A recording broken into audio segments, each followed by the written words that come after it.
சொல்லத்தான் நினைக்கிறேன், உள்ளத்தால் துடிக்கிறேன், வாயிருந்தும் சொல்வதற்கு வார்த்தையின்றி தவிக்கிறேன். 84 விதிகள் என்பது இதுவரையிலும் இல்லாத ஒன்று. நீங்கள் வந்ததற்கு பிறகுதான் நான் படித்து பார்த்தேன் முழுமையாக. ஆய்ந்து படித்து பார்த்ததற்கு பிறகுதான் அதில் கொடுக்கப்பட்டிருக்கிற விதிகள் இதுவரையிலும் இல்லாத கூடுதல் விதிகளாக இருக்கிறது. கிட்டத்தட்ட ஒரு 14 கிலோமீட்டர் சுற்றி வர சொல்லுவாங்க. அது சிங்கிள் ரோடு. நான் பார்த்தேன். வேணும்னு ஒரு லாரிக்கார வந்து லோடு பண்ணிட்டு இருந்தாலும் நம்ம அந்த ரோட்லயே போக முடியாது. அப்ப நாங்க என்ன பண்ணுவோம், லாரி தூக்கி வைக்க முடியும். ஒரு அதிமுக சேர்ந்து கொண்டாலும் கூட நன்றாக இருக்கும். பேசுவது கூட அதிமுகவுக்கு தான் பேசிக் கொண்டிருக்கிறார். ஆகவே அவர் பேசுவது பாரதிய ஜனதாவுக்கு அல்ல. 84 விதிகள் என்பது இதுவரையிலும் இல்லாத ஒன்று. நீங்கள் வந்ததற்கு பிறகுதான் நான் படித்து பார்த்தேன் முழுமையாக. ஆய்ந்து படித்து பார்த்ததற்கு பிறகுதான் அதில் கொடுக்கப்பட்டிருக்கிற விதிகள் இதுவரையிலும் இல்லாத கூடுதல் விதிகளாக இருக்கிறது. அந்த விதிகளை நிறைவு செய்து அங்கே அனுமதி பெற வேண்டும் என்று சொன்னால் அதற்காக கூடுதல் நாட்கள் தேவைப்படுகிறது. ஆகவே 18ஆம் தேதி என்று நடத்துவதற்கு இங்கே மாவட்ட ஆட்சித்தலைவர்களும் நம்முடைய காவல்துறை கண்காணிப்பாளர்களும் கடிதம் தர இருக்கிறோம். இப்போது 15 நிமிடத்துக்குள் அங்கே கடிதங்கள் வழங்கப்படும். அதற்கு பிறகு என்னுடைய தலைமையிட்ட எடுத்து சொல்லி நாட்கள் மாற்றுவதற்கு அவரிடத்தில் அனுமதி பெறப்படும். சார், மற்ற கட்சிகளுக்கு இல்லாத நிபந்தனைகள் வந்து இந்த மாதிரி கூட்டங்கள் நடத்துறது ரொம்ப அதிகமாக கண்டிஷன் போடுறது, இதை எப்படி பார்க்குறீங்க? இது வருடம் இல்லாத ஒன்று. இது எப்படி சொல்வது என்பது பத்திரிகை நண்பர்களாக இருக்கிற நீங்கள் தான் அந்த செய்தியில வெளியிட வேண்டும். கூட்டம் வந்து 18ஆம் தேதி மாற்றி ஒரு நாள் 10,000 இல்லை. அவங்க நம்பர் ஆஃப் டேஸ் வந்து எப்படின்னா அவன் கொடுத்துருக்க அத்தனை கண்டிஷனுக்கு இதெல்லாம் பண்ணவே முடியாது. ரோடெல்லாம் காட்டினாங்க சுற்றி நீங்க வந்திருக்கு பிறகு பல இடத்துல அந்த பார்க்கிங்ல காட்டினாங்க. அதையெல்லாம் சரி பண்றதுன்னு ஒரு 4-5 நாட்கள் முடிய முடியாது. அது ஒன்றும் கூடுதல் 2 நாட்கள் தேவைன்னு சொல்லியிருக்கா. அவங்க தேவையை பூர்த்தி செய்ததற்கு பிறகு நாளைக்குள்ள அவங்க அனுமதி வழங்குவார் என்று நம்புகிறோம்.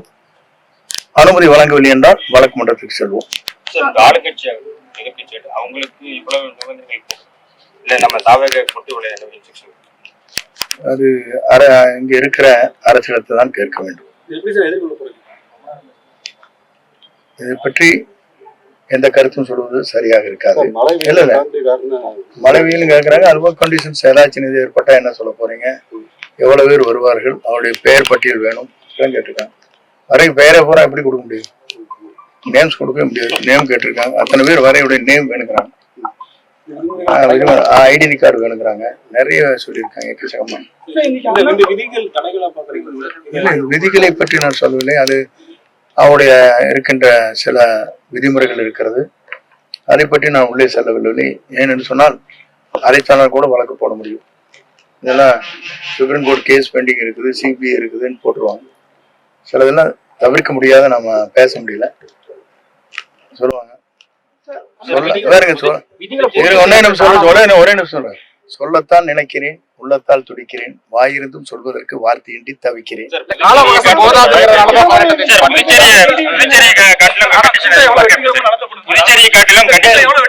சிறப்பாக நடக்கும். புதுச்சேரி எவ்வளவு கண்டிஷன் இல்லை.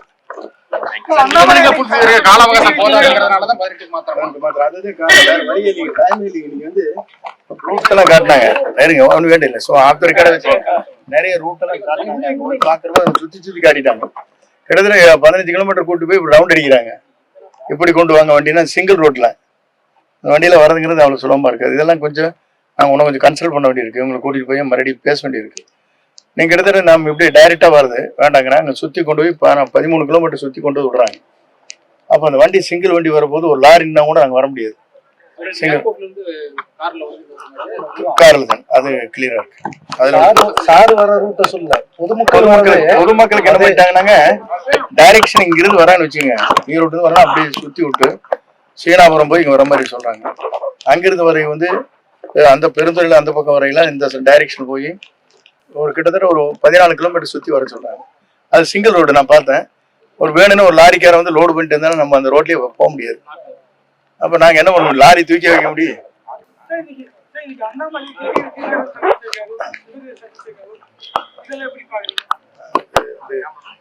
இதுக்கு இப்ப திடீர்னு கருத்து கேட்டீங்கன்னு நம்மளால சொல்ல முடியாது. அவர் எதற்காக சந்தித்தார்கள், என்பதை என்னால் யூகிக்க முடியாது.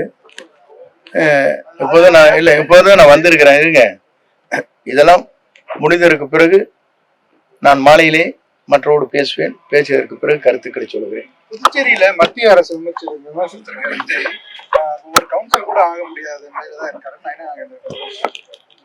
அது நயனா நாகேந்திரன் கருத்து. அவரே இல்ல, அவருடைய கருத்து அவருடைய ஜனநாயகத்தில் இருக்கிறது. அவர் அதிமுக சேர்ந்து கொண்டாலும் கூட நன்றாக இருக்கும். பேசுவது பூரா அதிமுகவுக்கு தான் பேசிக் கொண்டிருக்கிறார். ஆகவே அவர் பேசுவது பாரதிய ஜனதாவுக்கு அல்ல. செய்திகளை உடனுக்குடன் தெரிந்து கொள்ள கீழ்கண்ட கேபிள் மற்றும் டிடிஎச் நெட்வொர்க்குகளில் எம்நாடு செய்தி தொலைக்காட்சியை காணுங்கள். பாதகம் செய்பவரை கண்டால் நாம் பயம் கொள்ளலாகாது பாப்பா.